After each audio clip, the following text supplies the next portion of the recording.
के अवतार भगवान महावीर स्वामी के श्री चरणों में कोटि से वंदन। योग प्रदान आचार्य श्री महासुमन जी के श्री चरणों में कोटि से वंदन। मुनिवृंद, उपस्थित धर्म प्रेमी भाई और बहनों, आज का विषय है गृहस्थ जीवन की खुशहाली में अणुव्रत की भूमिका। अणुव्रत का उद्घोष है संयम है खलु जीवनम, संयम ही जीवन है। जीवन परम मूल्यवान है। ऐसे तो दुनिया में हर चीज का मूल्य है, किंतु जीवन का मूल्य सर्वोपरि है। 9 घाटियां पार करने के बाद मनुष्य का जीवन मिला है, दुर्लभ जीवन मिला है। ऐसे हर मनुष्य जीवन जीता है। जीवन जीना एक बात है, खुशहाली से जीवन जीना दूसरी बात है। हर व्यक्ति खुशहाली को प्राप्त नहीं कर सकता है। हर व्यक्ति अपने जीवन को खुश नहीं बना सकता है। कुछ जीव ऐसे होते हैं जो हर परिस्थिति में, कठिन से कठिन परिस्थिति में भी अपने जीवन को खुश रखते हैं और जीवन में खुशहाली लाते हैं।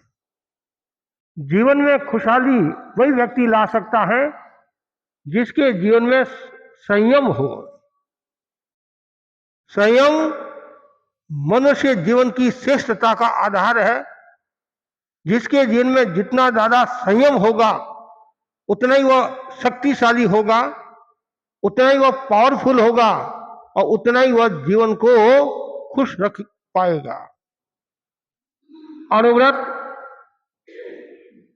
संयम जीवन जीने की प्रेरणा देता है। जो व्यक्ति अणुव्रतों के नियम को स्वीकार कर लेता है, अणुव्रत के नियमों को आत्मसात कर लेता है, तो समझना चाहिए उसका जीवन खुशहाली से भर जाएगा। भगवान ने कहा है भोग में धर्म नहीं है, त्याग में धर्म है।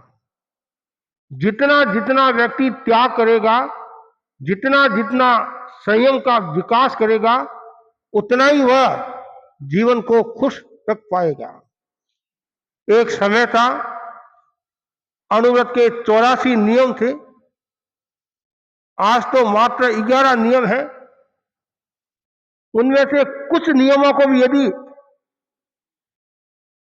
पालन कर ले तो भी आपके जीवन में खुशहाली आ जाएगी और आपके चेहरे पर हमेशा प्रसन्नता का भाव रहेगा। अपाणं विपश्याय, हमेशा आत्मा को प्रसन्न रखो, आत्मा को खुश रखो। आत्मा को खुश वही रख सकेगा जिसके जीवन में नियम है, त्याग है, संयम है। अणुव्रत के कुछ नियमों की चर्चा आपके सामने करूंगा और गृहस्थ जीवन में अणुव्रत की महत्वपूर्ण भूमिका रहती है खुशहाली जीवन के लिए। उनमें पहला जो नियम है, मैं किसी निरपराध प्राणी की हिंसा नहीं करूंगा। साधु के 5 महाव्रत है, श्रावक के 12 व्रत है। हमारे संपूर्ण रूप से हिंसा का त्याग है और श्रावक के स्थूल हिंसा का त्याग है। जो स्थूल हिंसा का त्याग कर लेता है वो काफी हद तक जीवन को खुश रख सकता है। हिंसा में अनेक बातें आ जाती है। जहां शोषण होता है वह भी हिंसा है, बेईमानी है वह भी हिंसा है, अप्रामाणिकता है वह भी हिंसा है। सब एक दूसरे से जुड़े हुए हैं। ऐसे अप्रामाणिकता, बेईमानी चोरी के अंतर्गत आते हैं, लेकिन जहां अप्रामाणिकता का भाव होगा वहां हिंसा भी उभर कर सामने आएगी। तो मैं निरपराध प्राणी की हिंसा नहीं करूंगा। हिंसा दो प्रकार की होती है, अर्थ हिंसा, अनर्थ हिंसा। श्रावक अनर्थ हिंसा से बच सकता है और अर्थ हिंसा में भी काफी हद तक बच सकता है और अर्थ हिंसा का अल्पीकरण कर सकता है। उदाहरण के लिए, मैं आत्महत्या नहीं करूंगा, पर हत्या नहीं करूंगा, आक्रमण नीति नहीं अपनाऊंगा। आत्महत्या का भी यदि त्याग कर लेता है तो भी काफी हद तक अपने जीवन को सुरक्षित रखता है और सम्यक्त्व को भी पुष्ट कर सकता है। गुरु धारणा का नियम है, मैं आत्महत्या नहीं करूंगा, पर हत्या नहीं करूंगा। कितनी गहरी बात है।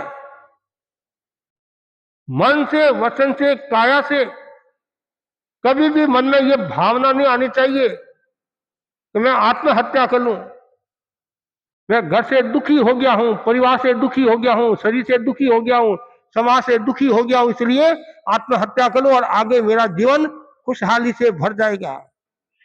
आगे नानी का घर नहीं है तो आपको दही बाटियां मिल जाए। आगे तो और ज्यादा दुख है। जो आत्महत्या करता है और आवेश में मृत्यु को प्राप्त होता है, वो नरक का निमंत्रण देता है और नरक में जाता है। और नरक में कम से कम 10,000 का आयुष्य है। 10,000 का नहीं, कम से कम। और उत्तीस में 33 सागर का है। यहां तो समझो 100 वर्ष का ये जीवन है, 100 वर्ष का दुख समझ लीजिए। और यदि समता के साथ सहन करते हैं तो जीवन में बदलाव आ जाता है। चिंतन में बदलाव आया और जीवन खुशहाली से भर जाएगा। गुरुदेव के पास में गुरु धारणा ली, योग ऐसा हुआ उसके बिजनेस में घाटा लग गया। और व्यापार है, सावधानी रखते हैं, फिर भी कभी कभी घाटा लग जाता है, नुकसान हो जाता है। और कभी लापरवाही में भी नुकसान हो जाता है, कभी ज्यादा कमाने के चक्कर में भी साफ हो जाते हैं। ऐसी स्थिति हुई, बस अब मुझे जीना नहीं है, मरना है। मुंबई चौपाटी पर पहुंचा, कपड़े उतारे, छलांग लगाने लगा। इतने में दिमाग में आया, अरे मैंने गुरुदेव तुलसी के पास में गुरु धारणा ली है। आत्महत्या महापाप है। चिंतन बदला, भावना बदली, वापिस बिजनेस शुरू किया, अच्छी स्थिति में आ गया। तो त्याग का कितना बड़ा मूल्य है। और जितना ज्यादा त्याग होगा उतना ही जीवन पवित्र होगा। पर हत्या भी नहीं करना, भ्रूण हत्या आदि या करना, कराना, अनुमोदन, तीनों ही पाप है। उस पाप से जो बचता है, हिंसा से जो बचता है, कुमार्ग से जो बचता है, वो व्यक्ति खुशहाली का जीवन जीता है। दूसरा नियम बहुत महत्वपूर्ण है, व्यवसाय और व्यवहार में प्रामाणिकता रखूंगा। मनुष्य जीवन के लिए प्रामाणिकता रखना एक विशेष बात होती है। व्यवहार में भी प्रामाणिकता रखना विशेष बात होती है। कुछ विलेय जीव ऐसे होते हैं जो पूर्ण प्रामाणिकता रखते हैं। अधिकांश लोग व्यवसाय में कुछ न कुछ गड़बड़ी करते हैं, बेईमानी भी करते हैं, अनिति भी करते हैं। और उनकी दलीलें रहती है, महाराज क्या करे, मेरी इच्छा नहीं है फिर भी मुझे करना पड़ता है, सरकार के ऐसे नियम है, इतना टैक्स है, इतना टैक्स भर नहीं सकते हैं, फिर क्या करें। सरकार का दोष निकालते हैं। लेकिन ये देखो खुद का कितना दोष है। आप यदि थोड़ा सा विवेक रखोगे तो कभी भी आपके कमी नहीं आएगी। और ऐसे तो भगवान महावीर के शब्दों में इच्छाऊ आकाश समा अनंतिया, इच्छा आकाश के समान अनंत है। जैसे आकाश व्यापी है, सर्वव्यापी है, उसी प्रकार मनुष्य की जो इच्छाएं हैं, तृष्णा है, वो अनंत है, लता के समान। लता जैसे बढ़ती रहती है, उसी प्रकार मनुष्य की तृष्णा बढ़ती रहती है और अंत में मृत्यु को प्राप्त हो जाता है और कुछ नहीं उसको मिलता है। व्यवसाय में कभी भी बेईमानी नहीं होना। और आप यदि व्यवसाय में बेईमानी करते हैं, धोखाधड़ी करते हैं, माप तोल में गलत काम करते हैं, झूठा तोल माप करते हैं, आदमी कितना दुखी हो जाता है, सामने वाला कितना दुखी हो जाता है। एक व्यक्ति को 4 मीटर कपड़ा चाहिए, शर्ट बनाना है, और आप यदि 3.5 मीटर देते हैं, उसके क्या काम आया? उसका तो वो गया। लेकिन आदमी लोभ के वशीभूत होकर कुछ न कुछ ये व्यवसाय में गड़बड़ियां करता रहता है। ब्याज का धंधा है, आजकल तो पता नहीं, पहले सुना है ब्याज पर पैसा देते थे, जनवरी, फरवरी, टेम्परेरी, मार्च, अप्रैल, एक इधर का एक उधर का 6 महीना का ब्याज पकड़ा दे। ये टेम्परेरी बीच में कहां से आ गया? एक इधर का एक उधर का कहां से आ गया? अब बेचारे सामान्य आदमी, गरीब आदमी कुछ समझते नहीं है। सेठ पर विश्वास, जिस सेठ पर विश्वास करते हैं वो वही सेठ उसको डुबोता है। और एक दिन ये आता है जिसके साथ आप दुर्व्यवहार करते हैं, अप्रामाणिकता करते हैं, वो फिर आपका शोषण करते हैं, आपको तकलीफ देते हैं। एक व्यक्ति ने बताया कि हमारे साथ इन्होंने दुर्व्यवहार किया, हमारा शोषण किया, और हम इनका शोषण करें। ऐसा क्यों काम करें? 4 दिन का जीवन है, मनुष्य जीवन मिला है, और आखिर सबको जाना है, तो फिर प्रामाणिकता का जीवन जिए। व्यवसाय में हमेशा प्रामाणिकता, ईमानदारी रखनी चाहिए। वो कहा गया नहीं, honest is the best policy. कितना सुंदर है। बात तो आप सब करते हैं कि ईमानदारी का जीवन देना चाहिए। बड़े बड़े भाषण भी देते हैं, लच्छेदार भाषण भी देते हैं, जैसे नीचे उतरते हैं, टैक्सी में बैठते हैं, दुकान की चर्चा हो जाती है, दुकान में बैठते हैं, वापिस वही बेईमानी का। तो किसी ने पूछ लिया, अभी तो आप भाषण देकर आए हैं, मरा से सुनकर आए हैं, इतनी समाई करके आए और अपने आप को आप धार्मिक मानते हो, और फिर आप ऐसी बात। अरे भाषण देना अलग बात है, सुनना अलग बात है, आचरण में लाना दूसरी बात है। महाराज का काम सुनाना का है, हमारा काम सुनने का है, आना जाना कुछ नहीं है। पंचों का वचन सिर माते, परनाला यही गिरेगा। तो कैसे वो सुखी होगा? कैसे उसके जीवन में खुशहाली आएगी? कभी भी ऐसा काम मत करो। व्यवसाय में प्रामाणिकता रखो। रूपचंद जी सेठिया का उदाहरण आपके सामने। रूपचंद जी सेठिया उस समय संभवतः दुकान पर नहीं होंगे, मुनीम था, और कपड़ा लेने के लिए एक आदमी आया, भाव में ऊंचा नीचा हो रहा था। आखिर उसने सोचा ऐसे तो ये मानता नहीं है, थोड़ा कम कपड़ा दे दिया, पैसा देकर लेकर उसको रवाना कर दिया। सेठ आए और सेठ से सारी बात बताई। उसने सोचा सेठ मेरा सम्मान करेगा, मेरी प्रशंसा करेगा। सेठ ने कहा तत्काल उस आदमी को बुलाओ। उस आदमी को बुलाया, हमारी गलती हुई है, ऐसा हुआ है, और वापिस बराबर उसके साथ हिसाब किया, जो देना वो किया, लेना दो, और उस आदमी की छुट्टी कर दी। ऐसा मुनि मेरे किस काम का? उसकी जगह और कोई होता तो और कोई भाव आ सकता था। अभी तो वर्तमान में ऐसा सुनने में आता है कि तू पैसा कैसे कमा सकता वो बता, मेरे को प्रामाणिकता की आवश्यकता नहीं है, ईमानदारी की आवश्यकता नहीं है, सत्यनिष्ठ की आवश्यकता नहीं, तू 1 साल में मुझे कितना कमा कर देता वो बात कर, नहीं तो तुम्हारी छुट्टी। वो कैसे आदमी सुखी रहेगा? ये संतों ने बता नहीं, चाहे वो पुल की बात हो, चाहे मकान की बात हो। आप खुश होते मैंने मकान में 10 करोड़ कमा दिया, और वो मकान गिर गया, फिर क्या होगा? पुल गिर गया, नीचे 2 आदमी मर गए, और एक तो ऐसा सुनने में आता है जिसने पुल बनाया उसी का बेटा उस पुल के नीचे आकर मृत्यु को प्राप्त हो गया। वो धन किस काम का? वो पैसा किस काम का? जो दूसरों को भी दुखी बनाता है, खुद भी दुखी बनता है। इसलिए जीवन को खुशहाली से भरना है तो अनुव्रत का ये महत्वपूर्ण नियम है। व्यवसाय में प्रामाणिकता रखना, व्यवहार में भी प्रामाणिकता रखना। व्यवहार में, लेन देन में भी कभी कभी क्या होता है, आपको पैसा दिया और आप मुकर जाते हैं। आजकल तो सारा सिस्टम दूसरा, पहले विश्वास पर दिया जाता था और आदमी, आपने मेरे को कब दिया, मैंने तो आपको दे दिया, बेचारा और वो दुखी हो जाता। कभी कभी ऐसा भी होता, अचानक किसी आदमी का स्वर्गवास हो जाता है और वो लाखों रुपया दूसरों में मांगता है। अब जो मांगने वाले हैं वो उल्टे आते हैं कि हम तुम्हारे पिताजी में मांगते थे। वो 1 नंबर 2 नंबर का चक्कर रहता है, कुछ 2 नंबर का होता है। ऐसी समस्या।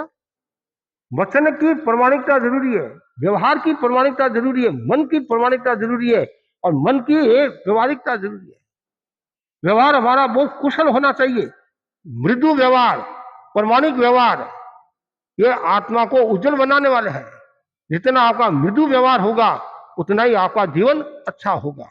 और जीवन को खुशहाली से भरना है, एक महत्वपूर्ण नियम है मद्यपान व्यसन मुक्त जीवन जीना, मद्यपान से छुटकारा, कि मैं कोई भी प्रकार का मद्यपान नहीं करूंगा, नशीली वस्तुओं का सेवन नहीं करूंगा और कोई भी प्रकार का व्यसन, जो हमारे 7 व्यसन बताए हैं, उनसे मैं मुक्त रहूंगा।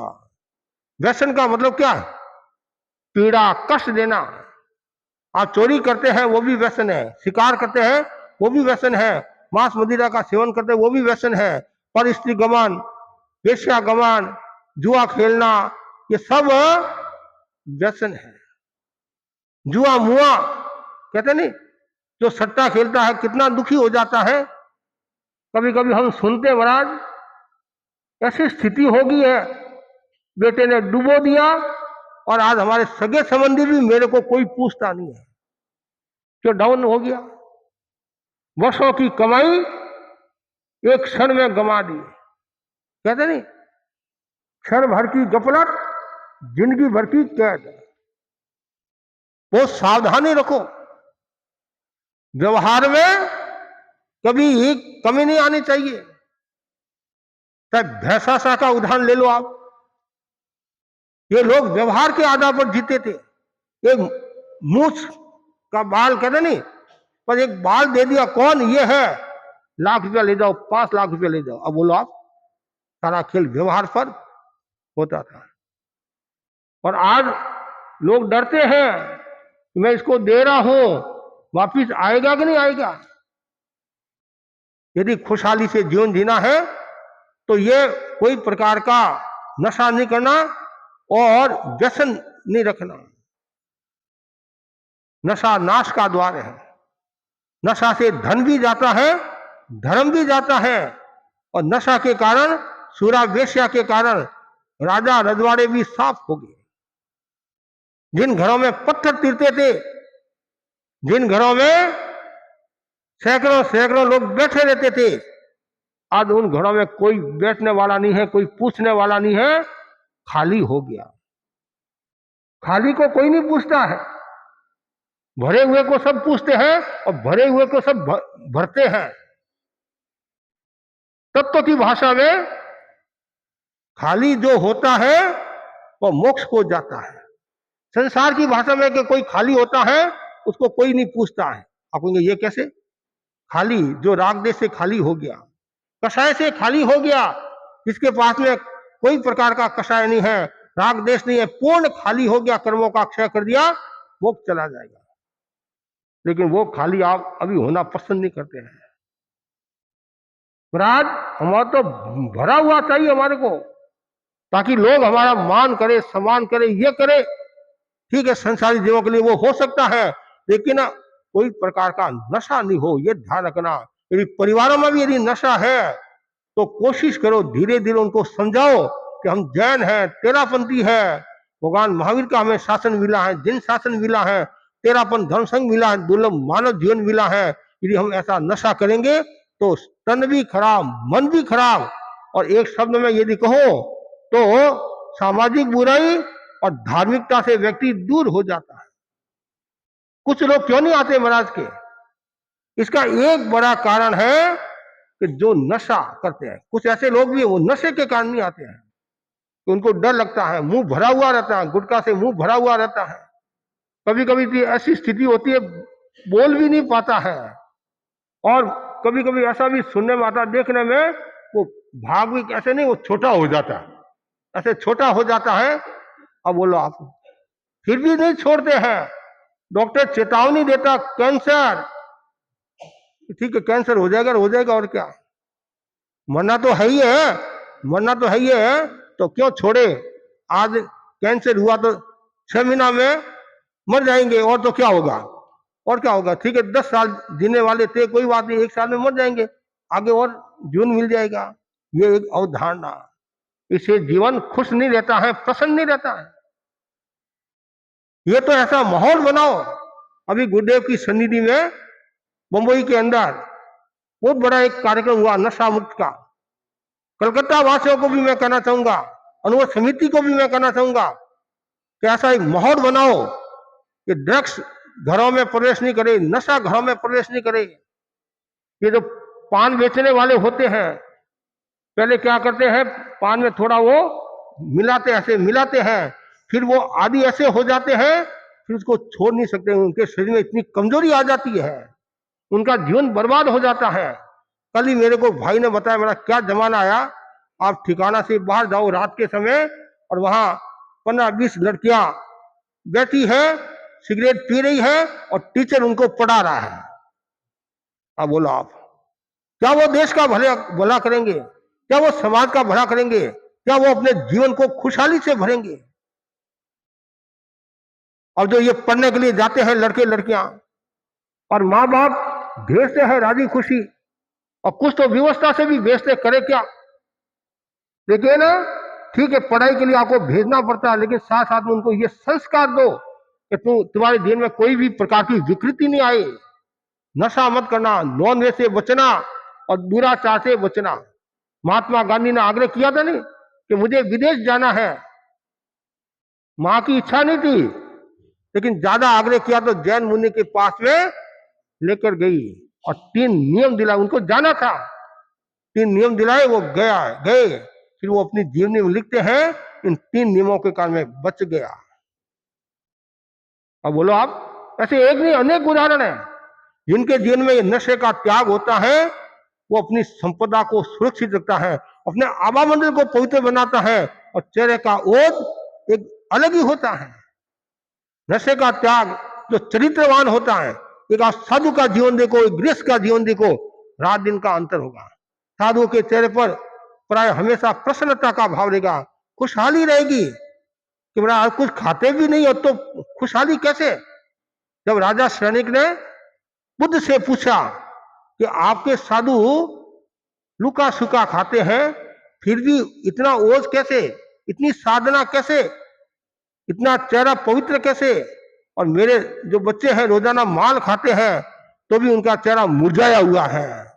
कारण साधना बोलती है, चरित्र बोलता है, और हमारा जीवन सादगी में है, और जो सादगी में जीवन जीता है, संयम का जीवन जीता है, वो हमेशा खुशहाली का जीवन जिएगा, और उसके जीवन में कभी दुर्घटना घटने की संभावना नहीं रहेगी। और सादगी का जीवन जीता है, स्वस्थ जीवन जीता है, नैतिकता, प्रामाणिकता, नशा मुक्ति का जीवन जीता है, तो जल्दी से उसके घर पर छापा भी नहीं पड़ेगा, छापा भी नहीं पड़ेगा। कहां से छापा पड़ेगा, कुछ होगा तो छापा पड़ेगा। और ऐसे वो भी नहीं आते छापा मारने के लिए, वो भी पहला सुना मैंने 4 महीना 6 महीना पूरा अध्ययन करते हैं, कि लाखों रुपए उसमें खर्च होते हैं और कुछ नहीं मिलता है, तो उसकी 12 बज जाती है। इसलिए नो टेंशन ओनली अटेंशन। अच्छा जीवन जीना है, खुशहाली का जीवन जीना है, तो अनुव्रत के नियमों को स्वीकार करो। हम भगवान महावीर के आभारी हैं, जिन्होंने 2 प्रकार का धर्म बताया, आगाध धर्म, अनगाध धर्म। साधु है उसके तो संपूर्ण रूप से अनगाध धर्म है, सब त्याग है, और श्रावक के स्थूल हिंसा आदि का त्याग है। 5 अनुव्रत है, उन अनुव्रतों की साधना करो, 12 व्रतों की साधना करो, तो आप गृह जीवन में रहकर भी जीवन को खुशहाली से भर सकते हैं, खुशहाली का बहुत बड़ा मूल्य होता है, हरियाली का बहुत बड़ा मूल्य होता है। आप बाग बगीचों में जाते हो, हरियाली देखते हो, आपका मन कितना खुश होता है, कितना प्रसन्न होता है कि मैं यहीं बैठी रहूं, ध्यान करूं, वो करूं, ये करूं। तो बाह्य हरियाली देखकर आपका इतना मन खुश हो जाता है, और भीतर में जो हरियाली है, जो त्याग, हरियाली में हरा भरा जीवन, भीतर में यदि त्याग की चेतना जग जाए, संयम की चेतना जग जाए, तो आदमी अच्छा जीवन जी सकेगा। और यदि अनिति का जीवन जीता है, बेईमानी का जीवन जीता है, तो उसके ग्रहण भी लग जाता है। और आप जानते हैं ग्रहण तो ऐसे ही खतरनाक होता है, चाहे चंद्र ग्रहण हो, सूर्य ग्रहण हो। आप भी कभी कभी कहते हैं मेरा ग्रहण लगा हुआ है, तो ये हो रहा है, तो ऐसा क्यों काम करे, क्यों? तो अंधो नुते दो ने जिमावे, राजस्थान ने कहा नहीं। अंधे व्यक्ति को यदि भोजन का निमंत्रण दिया है आपने, तो एक व्यक्ति को और साथ में बुलाना पड़ेगा। ऐसा क्यों काम करे, क्यों बेईमानी का काम करे? हमेशा अच्छा जीवन जिए। और जो व्यक्ति अच्छा जीवन जीता है, वो व्यक्ति अच्छा हो जाता है। और एक महत्वपूर्ण बात, मैं धार्मिक सहिष्णुता रखूंगा, ये अनुव्रत का महत्वपूर्ण नियम है। धार्मिक सहिष्णुता, कभी भी अपने आप को प्रतिष्ठित करने के लिए, अपने आप को प्रदर्शित करने के लिए, अपने आप को श्रेष्ठ बताने के लिए कभी भी दूसरे धर्मों की आलोचना नहीं करना, निंदा नहीं करना, और उतरती बात नहीं करना। आज जो हम देखते हैं संप्रदाय के द्वारा कितनी हिंसा बढ़ रही है, जाति को लेकर देखो आप, कितनी हिंसा, जातीय हिंसा, एक दूसरे को नीचे दिखाने के लिए क्या क्या हो रहा है। और आप खुश होते हैं कि मैंने इसको पछाड़ दिया, मुझे शांति मिल गई और मेरा जीवन खुशहाली से भर गया। शांति नहीं, अशांति मिली है। जो दूसरों के सुखों को छीनता है, दूसरों के सुखों का हनन करता है, वो कभी सुख को प्राप्त नहीं हो सकता है, और उसके जीवन में कभी भी खुशहाली नहीं आ सकती है। खुशहाली कब आएगी? कि जब आप दूसरों की खुशियों में अपना हाथ बटोरोगे। कहते नहीं, मतलब तू यदि कक्षा में फर्स्ट आया है, मेरे को खुशी है, और मेरा परिवार का, मेरा समाज का, मेरा देश का व्यक्ति ऊंची पोस्ट पर गया है, और दूसरों को देखकर खुश होंगे, तो आप भी खुश हो जाओगे। तो उसके लिए ये नियमों की पालना जरूरी है, और जितना आप नियम पालोगे उतना ही आपका जीवन अच्छा होगा। और यदि नियम नहीं पालोगे, अनिति का जीवन जियोगे, बेईमानी का, भ्रष्टाचार का जीवन जियोगे, तो कभी भी आपका जीवन खुशहाली से भर नहीं सकता है। और आचार्य महासमंद जी तो बार बार फरमाते हैं, सभा संस्थाओं में भी 2 नंबर का पैसा नहीं आए, पर कितनी गए, सभा संस्थाओं में भी 2 नंबर का पैसा नहीं आए, तो उसमें भी वो समस्या आ सकती है, और कुछ भी हो सकता है। तो घरों में भी नहीं आना चाहिए। कोई बात नहीं, थोड़ा है तो उसमें आपके कोई तकलीफ होने वाली नहीं है, और ज्यादा है तो उसे कभी तकलीफ भी हो सकती है। कभी कभी ऐसा होता नहीं, कभी कभी ऐसा करें महाराज अब क्या करें, ज्यादा हो गया है, तो आपके और टेंशन पैदा हो जाता है। कि पहले महाराज एक मकान था, आराम की जिंदगी, कोई टेंशन नहीं था, अब 5 मकान हो गए, बार बार उसको देखना पड़ता है, भाड़े पर दिया है, वो किराया आया कि नहीं आया, वो हुआ कि नहीं हुआ, फिर लड़ाई झगड़ा और कोर्ट कचहरियों में जाना पड़ता है। दिन भर मेरा तो इसी में बीतता है महाराज। पहले तो खुशहाली थी, अब खुशहाली उड़ गई, गायब होगी। ऐसा क्यों काम करे, क्यों काम करे? आप सोचते हैं कि परिवार के लिए मैं कर रहा हूं, और कब परिवार आपको धोखा दे दे, धक्का दे दे, पता नहीं है। क्यों? आपका एक कर्तव्य है, आपने कर्तव्य किया। कल परिवार को मैं सेवा करा रहा था, उस भाई ने मुझे बताया महाराज, हम माँ बाप की बात सुनते थे पहले, और अब हम बच्चों की बात सुनते हैं, हम आदी हो गए हैं। इसका मतलब क्या हुआ? इसका मतलब ये हुआ कि आपने बच्चों को वैसे संस्कार दिए नहीं, चरित्र के संस्कार दिए नहीं, प्रामाणिकता के संस्कार दिए नहीं, विनय के संस्कार दिए नहीं, संयम के संस्कार दिए नहीं, चरित्र के संस्कार दिए नहीं। इसलिए ये बातें आपके सामने घटित हो रही है। आप तो केवल पढ़ाई पढ़ाई पढ़ाई पर ध्यान दिया, पढ़ाई के साथ में संस्कारों पर कहां ध्यान दिया। संस्कारों पर यदि आप ध्यान देते तो संभवतः ऐसी समस्या नहीं आती, और आती तो समझना चाहिए कोई ऐसा कर्म ही है, कर्म ही है। इसलिए मैं पूरे समाज को कहना चाहूंगा कि आप अपने जीवन को अच्छा बनाना चाहते हैं, और गृह जीवन की खुशहाली में अनुव्रत की जो भूमिका विषय है, अनुव्रत के नियमों को यदि आप स्वीकार कर लोगे, तो विश्वास है आप काफी हद तक खुशहाली को प्राप्त हो सकते हैं। संपूर्ण रूप से खुशहाली प्राप्त करने के लिए तो 5 महाव्रत स्वीकार करना पड़ेगा। जन्म मरण की परंपरा से मुक्त होना है तो 5 महाव्रत स्वीकार करना पड़ेगा। हर व्यक्ति 5 महाव्रत स्वीकार नहीं कर सकता है, तो कम से कम गृहस्थ जीवन में रहकर ये अनुव्रतों के नियमों की आराधना करे। तो हम भगवान महावीर के भी आभारी हैं और गुरुदेव तुलसी के भी आभारी हैं। और गुरुदेव तुलसी ने अनुव्रत आंदोलन का सूत्रपात किया और गुरुदेव तुलसी के मन में आया, भारत आजाद हो गया है, भारत स्वतंत्र हो गया है, गुलामों कहते नहीं अंग्रेजों की दास्ता से मुक्त हो गया है, अर्थ और विज्ञान की दृष्टि से आगे बढ़ना है, लेकिन चरित्र की दृष्टि से कमजोर हो गया तो क्या काम आएगा। इसलिए गुरुदेव के तुलसी के मन में पीड़ा थी।